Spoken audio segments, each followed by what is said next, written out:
Welcome back to the Thinking Crypto Podcast, your home for cryptocurrency news and interviews. If you are new here, please hit that subscribe button as well as the thumbs up button and leave a comment below. If you're listening on a podcast platform such as Apple, Spotify, or Google, please leave a 5-star rating. All right, my friends, we got lots of news to cover. It's good to be back. I took a break, over the past 4 days, traveling with the family over the Christmas break. It was a really great trip, well needed, and got a lot of relaxation time, spend time with the family, of course. I hope you all are having a happy holiday, and I'm looking forward to 2023, to put 2022 behind us. And, I want to start off with the macro bear market, because I want to level set on looking at the current conditions that we're in from a macro perspective. And here's why. I've been seeing crypto naysayers. I've been seeing people have tunnel vision with crypto where they're only focused on the price of crypto when everything is down, right? They're saying, oh, you see the crypto market pumped in 2021 and then it got dumped on people and people lost money. And I'm like, have you noticed what's going on in the stock market? The same thing. Have you noticed what's going on in real estate? The same thing. And that is markets move in cycles. You have bull run up and then a bear market that follows, right? Corrections, and you hit lows, and then you move sideways, you build support, and then the bull market comes back. Now, we are certainly in almost a forced bear market because the Fed is raising rates, right? They're trying to curb inflation. So all assets are taking a beating right now. So I tweeted out today, and if you don't follow me on Twitter, please do. Amazon, if you look at Amazon's chart, it has hit the COVID crash levels. Think about that. March 2020, right? And when all markets crashed, it pumped. And so did crypto, and so did other stocks, and so did real estate. It pumped. It went to new highs. Now it has corrected and is hit those price levels from March 2020. So it's an insane round trip, as one analyst is saying here. And it's across the board, guys. So don't be fooled by naysayers who are just putting crypto in front of you saying, see, the price fell. See, it's a scam. See. But you have to understand market cycles. Nothing goes up in a straight line forever. There are corrections, and crypto stocks, everything is correcting right now. We are in a macro bear market. And this is even true for Tesla. Tesla is taking a massive beating right now. Just look at the 1 week chart here. Look at these red candles.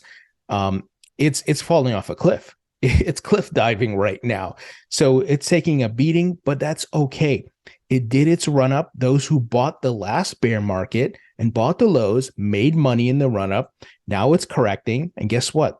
Those who are smart, understand how the market cycles work and are in smart money, they will buy the blood on the streets again. And yes, I've been buying stocks. I've been buying crypto. I bought some Tesla, and I know it could go further down. I'm not saying we have absolutely hit the bottom, but no one can accurately call the bottom, as no one can accurately call the top. So you have to do it from as the price, you sell as the price is going up, and as the price is going down, you dollar cost average in and you buy the bottom, right? So there's a lot of sell-off happening here. There's a lot of blood on the streets. And that's when smart money buys the dip. So I've been personally buying. I'm not telling you you should buy. You should do your own research, and based on your own financial situation, decide what you want to do. As with any investments, whether it be in crypto, stocks, or real estate, there is risk. So you have to understand your risk level. So that's why I personally dollar cost average. I don't put money I can't afford to lose in the markets. And I bought the dip in 2018, 2019, even in the March 2020 crash, and it made me money last year as the price ran up and I started taking profits. So I've done this. I have skin in the game. I have experience, and you have to understand these things for yourself, not just because I'm saying I'm pointing in the right direction, but you have to go study the charts and understand and go back and look at previous bull and bear markets. Look at the 2008 crash. Look at the 2000 .com bubble crash, right? You have to look at all these different things. Now, even Anthony Welfare, who's a advisor to Ripple, he tweeted out something about this today. really calling out the fudsters who only want to point people to crypto. He said 2002 was not good for NASDAQ. Stop saying crypto is so bad when the main market is down so much more in money terms and similar in percentage terms. Blockchain technology is at the beginning of its life, and these stocks are at their midpoint or at their end. Absolutely right. Crypto is still young. It's not mature like the stock market and some of these companies that are here. And once again, I give the Amazon example, right? That it is back at the COVID crash levels. So it's just market cycles playing out. So I hope that is sinking in, because when that understanding of these market cycles and what's happening clicked for me, that's when I started making money. So hopefully that's helpful. Well, guys, Michael Saylor and MicroStrategy are buying the dip. Today, Michael Saylor tweeted out, MicroStrategy has increased its Bitcoin holdings by approximately 2,500 Bitcoin as of December 27th, 2022. MicroStrategy holds approximately 132,500 Bitcoin acquired for approximately $4.03 billion at an average price of $30,397 per Bitcoin. Wow, man, Michael, he is committed, guys. Now, there is something that you all should know about. They were doing some tax harvesting selling where you sell at a loss and then you buy back right away. That's a way to, obviously write off some losses. It's a lot what the institutions do and these Wall Streeters and so forth. So they did sell some Bitcoin at, it looks like 700 here, but then they bought back, and so they're not like depleting their Bitcoin holdings or anything. It was just they sold some at a loss and then they bought right back. So I think some of you may have heard about the tax loss harvesting and selling at this point. And guys, as I've been saying, I'm expecting a rally for the crypto market and even the stock market sometime in 2023. When that happens, I don't know, but I do know the Fed is on the path to slowing down interest rates hikes, and they will stop and pause at some point in 2023. That could be in Q1 or it could be in Q2. Some are saying it's most likely Q2. And then once that happens, markets will then turn and flip bullish, right? Because they see, okay, the Fed has stopped raising rates. And then eventually the Fed will start cutting rates and start doing quantitative easing. So it's a matter of being patient. And I'm saying this because I saw it play out in 2019 after the 2018 big time crash. December of 2018 was brutal, where the price of Bitcoin crashed down pretty bad. Look, I went against my emotions and bought that dip, and I'm so glad I did. It worked out well for me, and I was able to make some really nice profits in the run up in 2021. And in 2019, we saw a nice rally, and I'm expecting a rally just like that. Bitcoin can go to $30,000 to $40,000. We'll see how far it gets, and alts will pop off a little bit as well, but this won't be to new all-time highs. We have to wait for the next Bitcoin halving in 2024, and that's when I think prices will start breaking the old all-time highs, and then into 2025 we'll definitely break or hit new highs. So that's my plan. And yes, it's long term. It includes multiple years, right, guys? This is investing. This is not gambling. This is not playing the lottery and next week you get the winning numbers or something like that. That's not what this is. And you have to be patient, and you want to take profits as the prices start going up and you're getting a nice return, because once again, no one knows the top. Now, Plan B, who's of course the creator of the Bitcoin stock to flow model, he shared the following chart. He said, Bitcoin, or is Bitcoin dead, or price moves in cycles and the next cycle is about to start, decision time. So once again, we are at that junction where we want to see what Bitcoin's going to do, because it might start moving up slowly, or we might see that rally in January. I don't know, but I know it's around the corner. The exact timing, I can't tell, because I don't have a crystal ball. But based on market cycles, I expect to see a rally in 2023, and hopefully it's sooner than later. I will be taking some profits there, and we'll see what happens, guys. Also, here's another chart from an analyst on Twitter who says the Bitcoin bull run starts. Bull run bull runs occur every 4 years, 2011, 2015, 2019, 2013.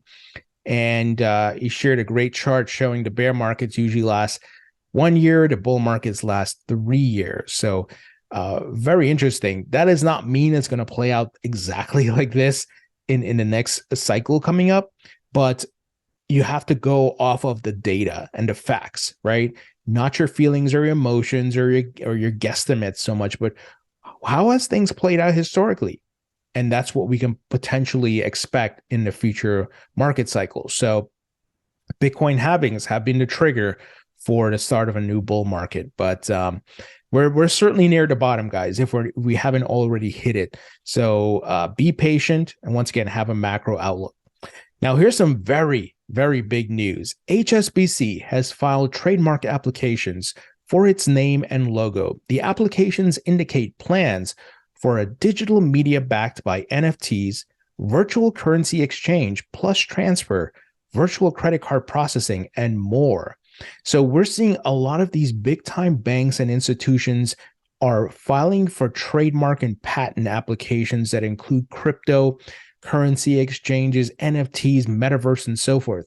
Here's another recent one. Fidelity has plans for the Metaverse. The company has filed 3 trademark applications covering NFTs plus NFT marketplaces, Metaverse investment services, virtual real estate investing, cryptocurrency trading. Now, we already know Fidelity is waist deep in crypto. They have their own branch of the company called Fidelity Digital Assets.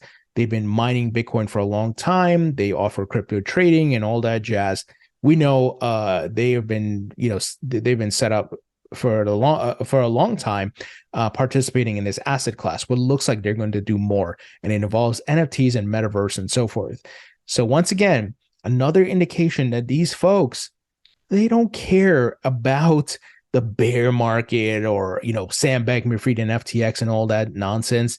They're looking towards the future. What's on the horizon? Once all this nonsense, it becomes, if people forget about it, Sam Bankman-Fried and FTX and the bear market bottoms out and the bull market comes back, watch as the price goes up. People are going to forget about all the nonsense that took place in this bear market cycle. So it's just human nature, right, guys? And these big players know this is the technology that's here to stay. It's disruptive. It's going to change the economy and how the world interacts and transacts with each other. So they're going to, try to get a slice of the pie here, and they're going to try to get the patents and the trademarks and set up shop, guys. So very bullish. And by the way, these trademarks were filed this month. The HSBC was filed December 15th. The Fidelity was filed on December 21st. So literally 7 days ago. So once again, look at when it's happening, right? When it seems like there's no hope, when it seems like it's so painful out there and the Fed and all that, but they know it's a matter of patience. The Fed will eventually stop raising rates. They'll start cutting. They'll go back to quantitative easing. Remember, it was the end of the world in 2008. It was the end of the world in the year 2000 when the dot-com bubble popped. But of course, it wasn't. Was it painful at a point? Of course. But that's when smart money goes to work. They go buy up the assets at low valuations. They're patient. They wait for the bull market. They start selling at the top while retail, or I shouldn't say all retail, but some retail, the dumb money crowd starts buying the top. Of course, we know that's not what you do, right? You don't want to be in that crowd. You want to be in the smart money side. So I hope this is resonating. I hope you guys are seeing the market from a macro perspective. Once again, that's how I made money in this market. And I'm trying to share that knowledge. And I hope it's resonating and you guys are catching it, especially those who are new in the market. For my OGs who've been around the block, you know the deal. And I know some of you have made some really good money as well. Now, we got some FTX news. So FTX customers file class action lawsuit to recoup diminished assets. 4 FTX customers filed a class action lawsuit against the company and Alameda Research in an attempt to recoup losses following the crypto exchange's Chapter 11 bankruptcy filing last month.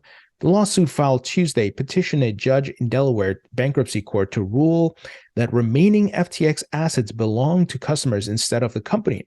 The plaintiffs say they should be compensated for their losses before other creditors.